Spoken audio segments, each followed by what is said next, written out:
Hey everyone, welcome to another episode of Hello Hot Flash, where we teach you how to control the change.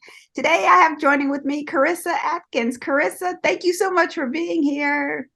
Oh my gosh. Stephanie, I'm so excited to be on your podcast. Thank you for having me. You're welcome. We've had a chance to catch up today, and then we've had a conversation prior, so we're old friends now. So we're just gonna spill the beans to you guys and tell you what to do in a nice, loving, compassionate way. I'm going to introduce Karissa to you all because you haven't had the opportunity to have those conversations with her. Karissa Adkins. Knows what it's like to go from fat, broke, and depressed to fit, confident, and unstoppable. She brings passion and excitement to all stages, and Karissa is a true motivator. 2 times number one best-selling author, voice behind the award-winning Boss Babes podcast, TV personality, women's health and business expert, and the queen of habit change. So she's going to teach us a whole bunch of stuff today, and I am super excited about that. Karissa, let's start by you telling us about yourself. Yeah, well, again, thank you so much for having me on your show. I wasn't always the queen of habit change. I wasn't always the woman that women see today. In fact, I was just the opposite. So in 2011, at 11:23 a.m., I was given my 10-year death sentence, believe it or not. Yet here I am today, a global leader teaching women how to boss up their bodies and become unstoppable, healthy queens. So a little bit about how I got to where I am is I mentioned I had kind of one of those crazy rock bottom moments. Mm-hmm. So in 2011, I was broke, I was overweight, I was depressed, I was unhealthy, and I lacked confidence and self-love. Mm-hmm. I hated the reflection in the mirror and the relationship that I had with food and exercise and booze and intimacy and money and motivation. It was terrible. I mean, terrible. So in 2011, my family and we were stationed in Germany, a little small air base called Spangdahlem, Germany. And on a normal day, you could find me outside smoking cigarette after cigarette with cups of coffee in hand. Wow. When 3 p.m. would roll around, I would drop the coffee cup and literally fill it with wine or booze instead. Wow. I had a serious problem for blaming others for the life that I had, and I made tons of excuses for the life that I was living. Mm-hmm. So that moment that changed my life, it was like the catalyst for everything that has happened in the last decade. It all started in a doctor's office. The doctor gave me some really hard to hear truth. And I'm talking like the truth that like slaps you across the face and you're like, oh no, this woman didn't just say that to me, right? Like this kind of truth. She looked at me square in the eye. She said, Karissa, I hate to be the one to tell you this, but someone needs to. You're 5 foot tall, you're 213 pounds, and you are considered obese. Wow. She used the O word on me, Stephanie. I was like, oh my God, right? I was like, I'm not obese. And I immediately went into this defense mode. And, when I was younger, I was taught before all my healing happened, I was taught to like shove emotions down and we don't show them. And so the only emotion I used to show was anger and sadness. Mm-hmm. And you could always tell when I was definitely, having a good day because it was rare. It was like 1 out of 10 days where I was like, hi, I'm Karissa, right? But there I was like, I'm not about to show this woman that her words just made me incredibly sad. Like it hurt me. Wow. So instead I showed her the anger and I started yelling at her and I was starting, that defense mode that mechanism kicked in. And then all of a sudden she kind of shaked her hand and she said, Karissa, if you don't change your lifestyle habits today, you might not be around for your family in 10 years. Wow. Like that's the path of destruction that you're on. Wow. And yeah, so that was kind of like the breakdown moment, but the breakthrough moment actually came the next day. So I was sitting on a couch, feeling pretty sorry for myself, pretty hungover because I had just fallen asleep to 2 bottles of wine and crying, you have that ugly cry and you wake up and your nose is all stuffy and you're just like, oh my God, my life, right? And so I was sitting on the couch and I looked over at a picture of my mom. Now, this picture had been there everywhere. Every air base that I've been to has been there everywhere, right? But this time I saw my real mom. I saw just how heavy she was. I saw all 320 pounds of her. I saw her battle with cancer and diabetes and the lack of energy that she had. I didn't see the hustler. I didn't see the mom who raised me. I didn't see the mom who, supported me and challenged me and lifted me up. And instead, right there in that moment, Stephanie, I saw my future self, right, in her. I saw tiredness. I saw myself run down, unhealthy, and full of diseases. And the worst thing that I saw was my kids having to bury me at the age of 40 because I was too lazy to change my life. So yeah, the rock bottom moment followed by a major epiphany that I had on that couch. It sparked something so deep inside me that allowed me to kind of realize like enough is enough. And that was the day that I decided to stop making excuses and stop letting life happen to me.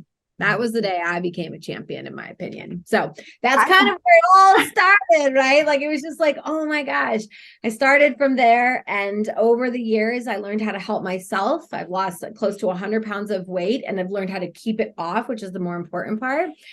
And then, if I was like, well, if I can teach myself how to do these things and teach myself how to have discipline and consistency, then I can help do that for others. So then eventually I became coach. And then all of a sudden I became a sought after international speaker for, like the industry trends that I'm leading in this health space. So it's just been a really fun, phenomenal journey, but it's not always been like that. I love that. So normally I'm like, tell us about yourself. I'm a mom. Karissa comes out 1, 2, 3, like, oh, you guys.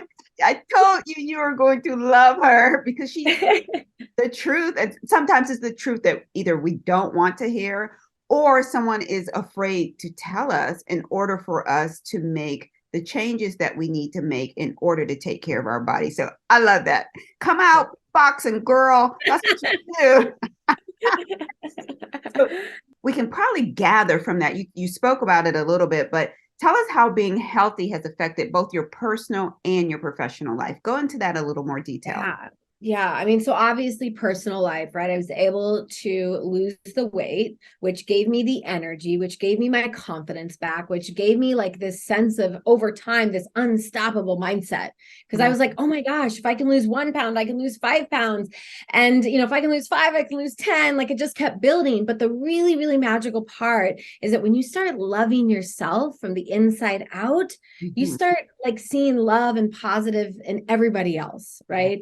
So I went from like this dark place in my life, and just for about 5 years, because I did not grow up overweight. Like, I was an athlete, like I just kind of fell into this slump like everybody else kind of does. And so as you can imagine, when you first, help yourself, then everything else blossomed, right? My health was actually affecting my kids' life.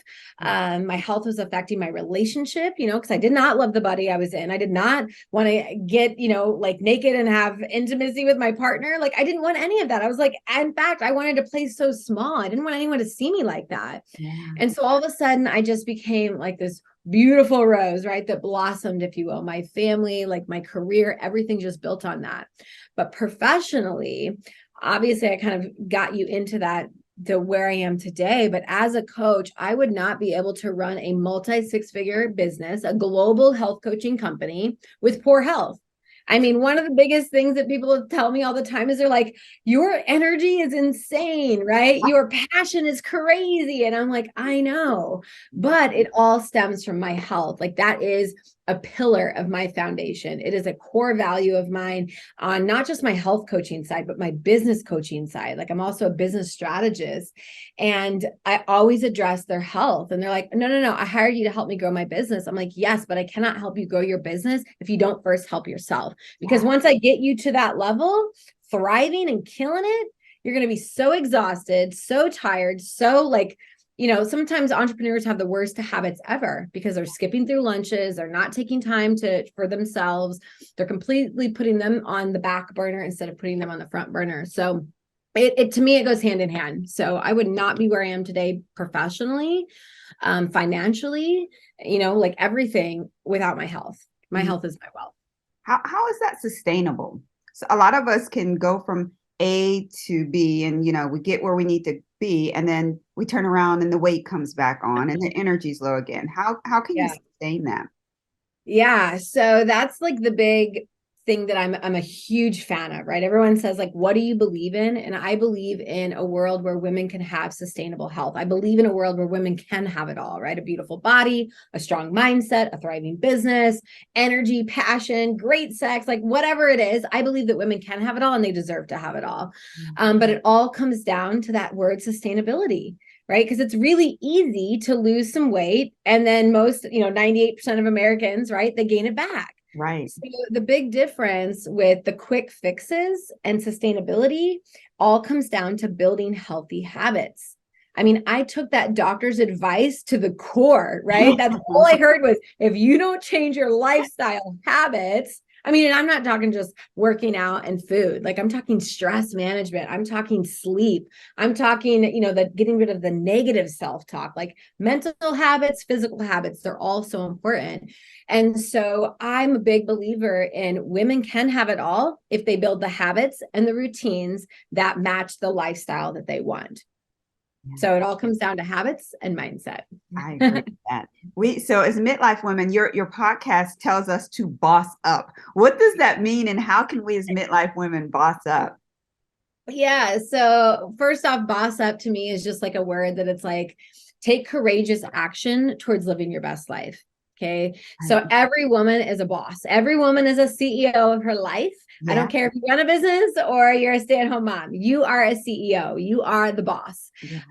And bosses take care of themselves, right? They have to kind of step into fear sometimes. They have to get uncomfortable with being uncomfortable. So to me, bossing up means just taking baby courageous action steps, empowered action steps that are going to lead to something better. So any woman, whether you're in your 30s, your 40s, your 50s, I think that women in their 40s can boss up by starting to take care of themselves. I work with a lot of women that are in their 40s and up. Honestly, they're like 37 and up. And so many of them have lost themselves. They've been moms. They've put 20 years into a career. They've put all their effort into serving everyone else. And they've lost like their own self in the process. Literally, women are like, I don't even know what I want to do. Right? I'll get on the phone. I'm like, hey, what self-care activities could you do today that serve your soul and nourish you? And they're like, I don't even know what brings me joy. And that like breaks my heart, Stephanie. I'm like, girlfriend, first off, I want you to journal on everything that brings a smile to your face, right? So it's almost like starting at ground one, but it's not their fault, right? We are caregivers, we are nurturers, and we want to love and support everyone. And so, yeah, if you're in your 40s and you're like, I need to boss up, Karissa, number one would be like, figure out what makes you happy and do more of it.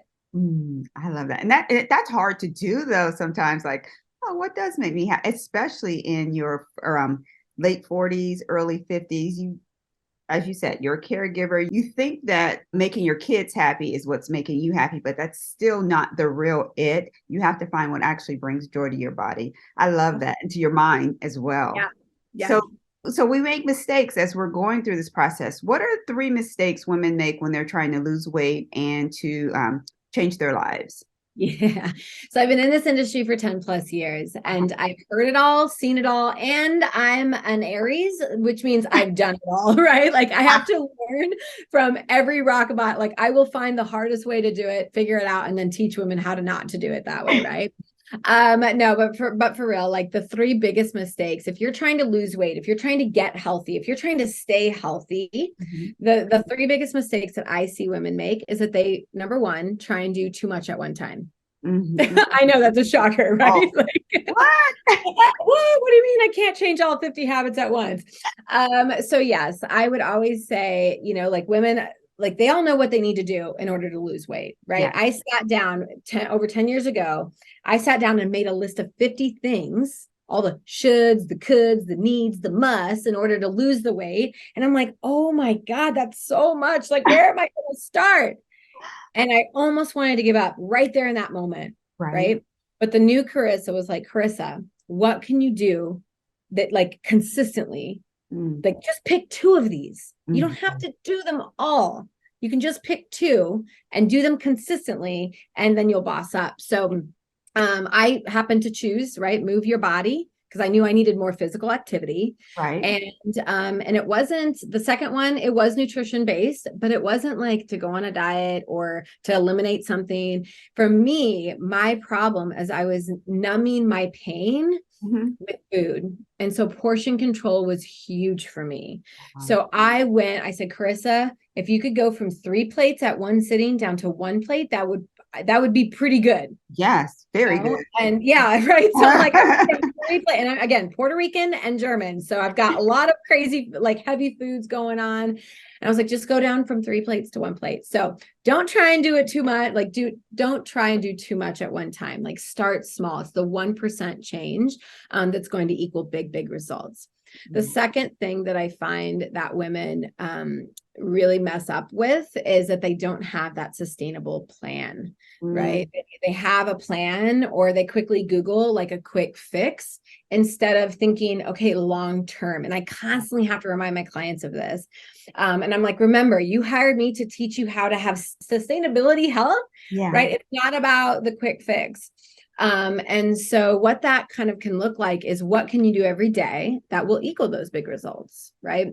What one thing can you work on so that you never, once you master that habit, you never have to worry about it again. Once I mastered the habit of moving my body movement, right? I didn't put the restrictions on it. I didn't say you need to go run out 5 miles every day. Like I just said, Karissa, move your body for 30 minutes, whether that's a walk or a run or a kickboxing class, doesn't matter, right? I was flexible with what I did. I just said, you're going to do the 30 minutes. So find something that you can do. I mean, I had 2 young kids stationed in Germany, and I think our budget for everything was like $800 a month. I mean, military people don't get paid a lot. Right. And we were like airmen at the time, right? My husband was like airman. So I'm like, we have nothing over here. So it doesn't take fancy equipment. You don't need to hire trainers. You don't need to, hire a nutritionist. You know what you need to do. All you have to do is make those small changes, right? One less soda per day, right, will equal big results. So sustainability. And then the third and final thing is, again, it goes back to women have a hard time saying no to others and saying yes. Thank you for bringing that up.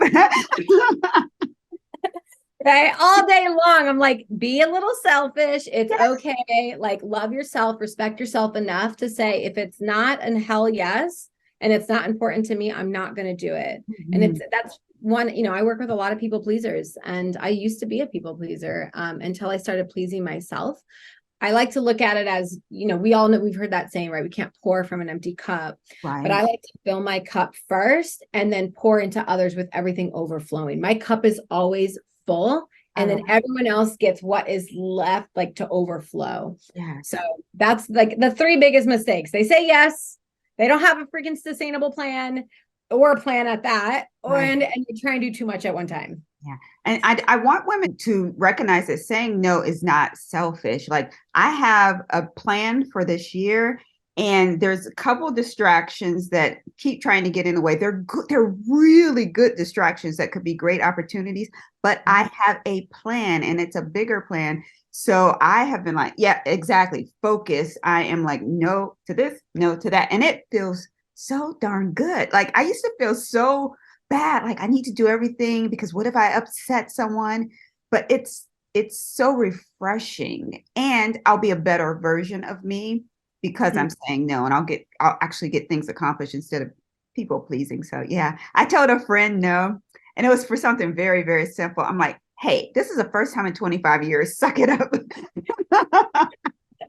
Yes. I'm like, no. No. And it's really just, it's like setting boundaries, right? And respecting what's important to you. So if you're like, where do I even start with that? I always say, like, write down the 5 things that are important. Those are your priorities, right? Like, if it's family, my faith, my business, my clients, my husband, like, what are those 5 things that are important to you? Those priorities.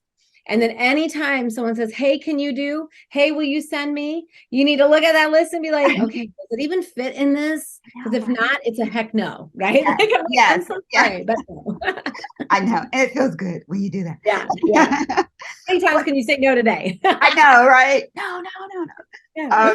So let's pivot a little bit. Let's talk about nutrition. Like, so when it comes to nutrition, like, what are 3 rules that we can live by? Yeah. Ooh, okay. So without, and remember, I'm an anti-dieter. I will never preach diet. So if that's what you're looking Either. for, just mute Nope. this like 30 seconds. So Please do just not. kidding. Yeah, Yeah. yeah, don't do that.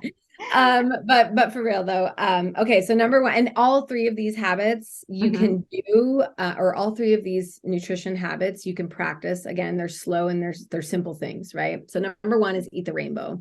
Hmm. I would say strive to eat as many colors throughout the day. So, as Americans, especially, we've really gotten away from eating lots of fruits and vegetables.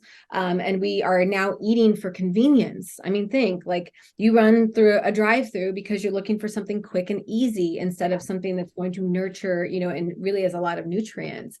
And you look at all those fast food places, and I'm not saying them all, but a lot of them, I mean, it's all brown, it's all boring looking. There's no color, nothing's fresh. It's been vacuum sealed or scent frozen. Like it's there to like hold its form and then heat it out and send it off, to somebody else. So eat the rainbow, Yeah. right? Eat lots of colorful foods, lots of bright, colorful vegetables. Number two is I like to say follow the 80-20 rule. So what that looks like is there's no bad or good food. I don't like to look at food that's bad because we've all grown up with Karissa, don't do that. That's bad, right? And then we get talking to or timeouts or whatever. Right. Um, so when we think of something, which is why I can't stand diet culture, is they kind of start to label certain foods as bad food, good food. I mean, carbs even, like so many women think carbs are bad. I'm like, really? Carbs give us energy. We need Yeah. them. A brain function. Yeah. I'm like, no, carbs are good. Yeah. Sugar's good. Like, it just depends. So what's good for me is maybe not so great for you. What's True. maybe bad for me, like my body we don't process eggs and tomatoes, like for me, gluten. And so, but gluten could be good for you. That's why I always say red light, green light food. But what the 80-20 rule is 80% of my food throughout the day is clean. Mm. Clean food. Okay. Clean, healthy food. 20% allows me to let go of perfection. It allows me to live a life, right? It allows me to have tacos and a margarita with the girlfriends if I feel like going out. Right. So 80% of everything that I eat during the day is clean, it's healthy. 20% is fun. Okay, it's fun. It's living on the edge a little bit. And that keeps me sane. And Yeah. then the third and final rule, and there's so many, but the three easiest ones is learn how to become an intuitive eater, Mm. which again is it's like ditch the diet lifestyle and just listen to your body. Check in, like, am I hungry? Am I full? Do I feel energized? Like, am I slowing my food down? There are 10 principles to intuitive eating, and that's how I teach my clients how to eat. But the number one is just to slow down, right? Like, quit hoovering things in Right. and just slow down and enjoy it. Like, you're at a 5-star luxury resort. Like, we don't eat like that when we're on vacation. We're like, oh, this is so amazing. It's like a wine tasting your food, right? So slow down and eat your food. Like, even the process of chewing your food, the saliva in your mouth breaks the enzymes down, and the nutrients then, once it gets into your body, can go into the right places. So just the simple process of slowing down and chewing your food is huge, huge benefit. So those would be the three rules I would leave y'all ladies with. I love it. Listen to those rules. They're magical. So midlife women often are struggling with lower estrogen, their testosterone is lowering, progesterone is lowering, and all of these things, especially the estrogen, can lead to osteoporosis. A lot of times we don't even associate the two. So is lifting weights valuable during this time? And if so, what does that look like? Should someone go out and become a bodybuilder? Yes, it's fun. No, I'm just saying I'm not a bodybuilder, but I love lifting weights every day. Absolutely. Women over 40. There's a reason when my clients come to me and they are over 40, I say, okay, we're going to start using strength training into your routine, right? Because I help them build out workout plans so that they can become, again, sustainable on learning how to make their own workout plans. I believe that women over 40, when you start to strength train and, build muscle mass, it's helping your bones. It's helping strengthening your bones. Okay. So there is a huge correlation, like backed by science, that women who lift have, less injuries and B, their bone density is stronger, right? So even if you're not there to lift like weights or to become a bodybuilder or to put lots of muscle mass on or to even to lose weight, strength train it's a fundamental piece, in my opinion, of a good workout. So I would say shoot for maybe 2 to 3 days, depending on how many days that you're willing to give it. And the other reasons why I love strength training and I literally did a post about this a while ago on social media, is when you strength train, it builds your confidence, right? You feel strong, which prevents injuries. And the stronger you get, the more muscle you have on your body, the less fat you have. So I like to think of it as my muscle eats my fat for breakfast, lunch, and dinner. So it's really where it's like more beneficial to strength train than to like do an hour on the cardio machine and sweating your butt off, right? That I'm like, I don't even have time for an hour on the cardio machine. So yeah, there's so many reasons to strength train. If it's not for building, good, strong bones, it's to strengthen your mindset. It's to build that sense of self-confidence. It's to feel strong. It's to look strong. It's to lose weight. There's so many benefits. I love lifting. I'm a 7-day-a-week lifter. Are you awesome? I love Yeah. that. Again, we don't often think about that as we age. You decrease. People assume that you decrease because you don't want to be, look super muscular or something. But strength training does not need for you. You don't need to end up looking like a professional bodybuilder. You just need to keep your body strong, and it's super important. And Stephanie, like it takes years to get that. Like that's a huge myth. Right? Women are kind of afraid to like get bulky or big. Yeah. And I'm like, I've been building these guns for like a decade. You know what I mean? Yeah. It takes time. And think about the bodybuilders. They're in the gym for 5 or 6 hours. They're eating 5,000 plus calories to sustain the muscle, right? It takes a lot of work to sustain that body. 2 sessions in the gym are not going to get you bulky. Like that's one of the biggest myths that women have. Yeah, my son just came downstairs. He's standing on the other side of the room, like doing all his little poses. Love it. Yeah. Yeah. Go away. Talk to us about how do you stay motivated when times are tough? Yeah, good question, because motivation runs out. Yes, and you can't just go to the store and buy a cup of motivation and feel fantastic, right? Oh, we should be great. Yeah, we should figure that out and then market it. Let's be billionaires together and figure out how to bottle motivation and energy into a bottle. Yes. No, I'm just like every other woman, right? I have moments, life hits me hard, like all those things. I've went through divorce, I've started businesses, like I have done, like I've had my fair share of challenges.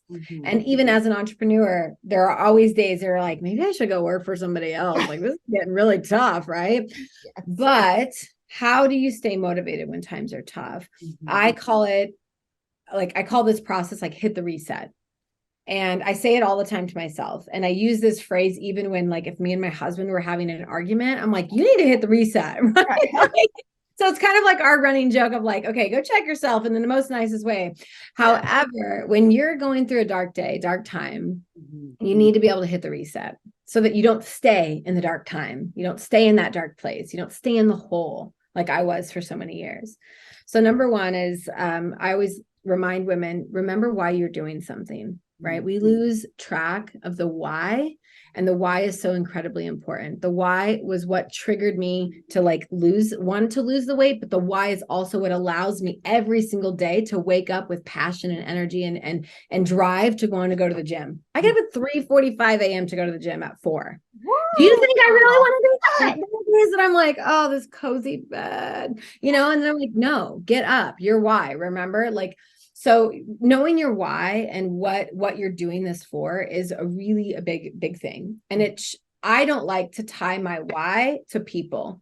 So a lot of moms are like, well, I'm doing this for my kids. I'm like, no, you need to be doing it for yourself. Right. Your kids will follow you. Monkey see, monkey do. Exactly. If they see you taking care of yourself, they will take care of themselves, Yeah. So remember your why. Remember why you started to begin with, whether it's in business, health, relationship, whatever. Remember your why.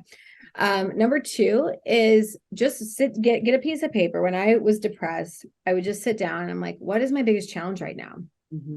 Because when you can get it out of your body, Because sometimes we feel like we're the only one challenged by this. We're like, oh, nobody will understand this. And not that anyone has to understand it, but I wanted to get that energy, that emotion out of my body, the overwhelm, the stress, whatever, get it out. So I just get a piece of paper and I write down, what am I challenged with right now? Right. Maybe it is my money. Maybe it is my relationship. What is the biggest challenge that I'm facing today? And that, A, you're identifying it.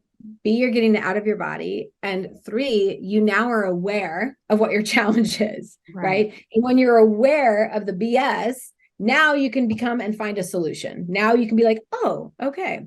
Which brings me then to the next, the next question is, or the next part in this process is how, or who can you reach out to? So quite often we think we are alone in this process in this crazy big world. And we're not, there's always a friend we can call. There's always a coach you can call. There's always a mentor. There's always someone that you could literally say, hey girl, hey, I'm having a bad day. Like let someone who's having a great day kind of lift you up.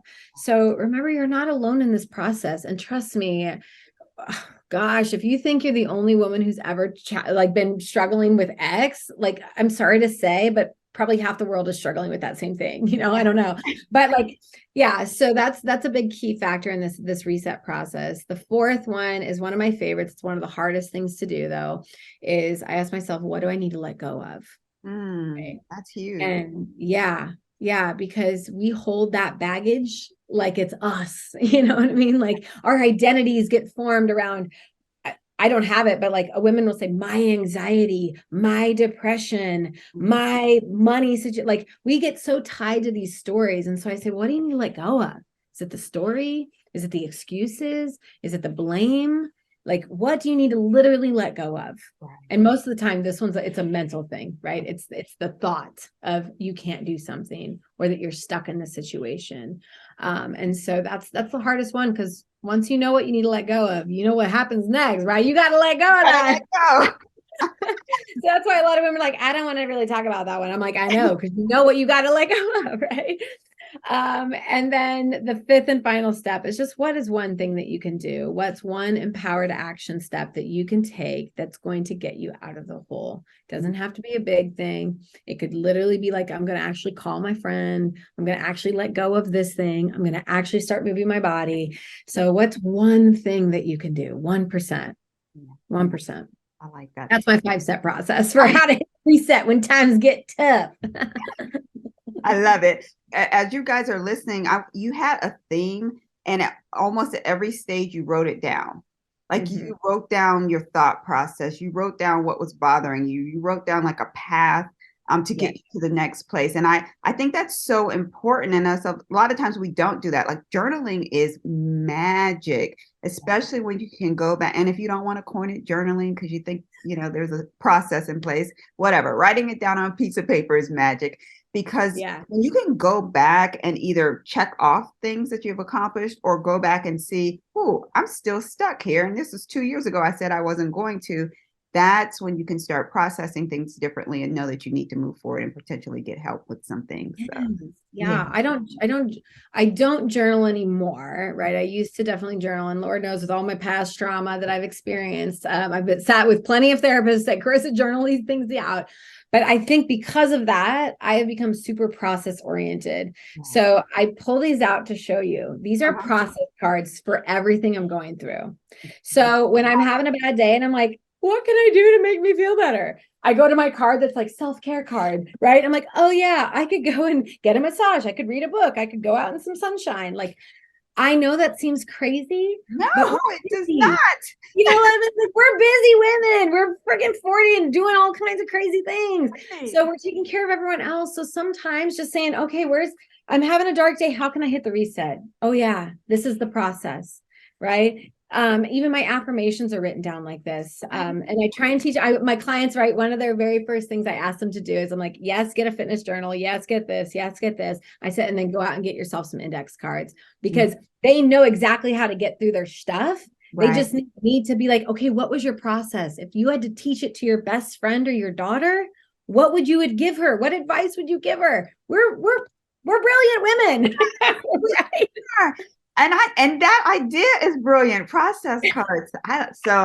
I'm stealing it. Just as Go for it. Go for it. I will be doing those. I'm like taking notes over here. Go for it. I mean, literally, I'm like, anything to help a woman out. I'm like, ask me anything. I love that. I love that. So I have three more questions for you. Well, What is the best advice you've ever received for your mind, body, or business? And if you couldn't tell, yeah, I'm a process person, right? Yeah. I give everything in a process back. I'm like, wait, I'm actually doing this to you already. Okay. So best advice that I've ever gotten for my mindset is to find the positive and find the reframe. So in any negative situation, in any challenging time, sometimes it's hard to see the positive. Yeah. You know, it's like that why me comes in. And so instead I try and be like, why not me? Right. Like when I was diagnosed with Hashimoto's, because I was so trained to find the positive, I immediately thought to myself, oh my God, when I can master how to put Hashimoto's, which is a thyroid disease, into remission, I never have to worry about these symptoms again myself, but now I can teach others how to do it. So I was like, wow, okay, there is a positive here. I'm like, oh, I can't have the gluten or the eggs or the dairy and all this. It was like 10 things that I absolutely loved. I'm like, well, I guess I'll be able to keep my sexy six pack year round. You know, like I just started finding all of the positives. You know, God gives us these challenging times to grow us, and there's resilience that gets built in that. So I always find the positive, and I always am like, okay, God, like I don't know what you want me to learn here, but I'll wait. I'll be patient, right? So I just find the positive and I reframe all the time. I'm like, how can this be a positive? How can this moment, where is the positive in this crappy moment, right? Like, hey, even if I'm eating a crappy sandwich, I'm eating a sandwich. Some people can't even say that they have a sandwich to eat. So it just kind of puts it into perspective. No, that's completely magical, to the point that I've had pain and I've reprocessed. Okay, that's not really there. This is why it happened. I'm going to feel better sooner. And people think that's weird, but your mind is so strong. You can actually change the outcome of different things. So, perfect examples. I love those. I'm a manifestor, right? I'm actually a Manny Jenny in human design, but I'm like, our thoughts create our reality. And if you don't like the reality you're living in, change your thoughts. Yeah. You know, it all starts with the thoughts. So it's kind of cool because you're in control of your destiny, in my opinion. Like you're like, anything I want, I just need to change my thoughts around it. So yeah. Let's see. Best advice for my body would be that I got for myself, right? This one comes from myself, is to work on your body every day, whether that's putting something healthier in it, maybe it's moving your body, maybe it's breath work to get through the stressful moments, like work on creating the most strongest body you can. And I'm not just talking strength, right? So yeah, breath work, body work, food work, like even again, less booze, less coffee, more water, more hot tea, more hot lemon water, something like that. Just work on your body every day. And then business all day long, hands down, invest in a coach. Like since Jump Street, I have had a coach and a mentor. Even when I was in corporate, I had a mentor. And then when I got into business for myself, I'm like, okay, I spent 10 years learning how to build my own body and lose all the weight myself. Right. What if I could have just paid someone for their advice on how to do it faster, right? Time is valuable. So I now teach my clients, right, how to lose the weight and keep it off in not 10 years, but in 12 months. Right. So it's like, what is that worth? Right. So if you're trying to grow your business into like a 6-figure company, why wouldn't you hire a coach who's already making multi 6 figures, who's already knows how to help you get there, who's already been through the muck and like, no, don't do that. That was actually a waste of my money, type stuff. So invest in a coach, invest in yourself, right? Like that's, if you're trying to get healthy, invest in a coach. You're trying to work on your relationship, invest in a relationship coach. Like coaching it allows me to see other people's perspectives and it allows me to get to where I want to go a lot faster. So why not? I love that idea. Coach, it's definitely changed my business. So I love that you gave that piece of advice. Our audience members are sitting in the middle. So what's one piece of free, super easy advice that you can give them? And you've already given some great advice to help them control the change. Yeah. Help them control the change. Remind me, what change? Midlife change, like changing from, perimenopause to menopause and so forth? Yeah, well, there's so many. I know. Just kidding. My biggest golden nugget that I would leave with anyone is to follow your heart. Mhm. Like, we forget that we as women have superpowers, right? We have gut wisdom, we have heart wisdom. So if ever you're struggling with something, just close your eyes and ask what your heart wants. Like, I have made every big decision that I've ever gone through by just literally saying, Karissa, what do you want? What do you need right now? Right. And whether it's baby Karissa that speaks out or badass future Karissa is like, oh, this is what I need. Right. It doesn't matter, but I take that wisdom. That's my own intuition. That's my own guidance. It's my compass. It's my soul. So, and your heart will never steer you wrong. I mean, literally. So yeah, just ask yourself what you want, what you need, what your heart wants. I love it, Karissa. Tell everyone how they can work with you. Okay. Well, if you are looking to boss up your body, your mindset, your lifestyle, or your business, the best way to work with me is you can Google me. I'm everywhere. As my kids would say, like they're like even pictures of my kids are on me on my thing. So yeah, you can Google me, but the best place, honestly, that I love to connect with women is my Facebook community. It's called The Healthy Hustle. So yes, I love the hustle and I love the grind, but there's got to be a healthy aspect to it. So The Healthy Hustle, it's a free Facebook community for driven women who are just looking to thrive instead of survive life. So I've got women in there. It's a beautiful container. I'm giving free workouts, free recipes, free training every Monday. Like, it's just a really great source if you're looking to start surrounding yourself with positive, empowered women. That's the best place I would send them. My Facebook community. All right, awesome. Thank you so much for being a guest on the show today. I truly appreciate it. And I love the bits of knowledge that you provided to the guests or to the listeners. Absolutely. Yeah. Thank you again, everyone, for listening to Hello Hot Flash, where we help you control the midlife change. Make sure to check out the show notes so you can find out how to connect with Karissa. And also make sure that you're checking out hellohotflash.com for health and wellness information. Everyone, here's to your health.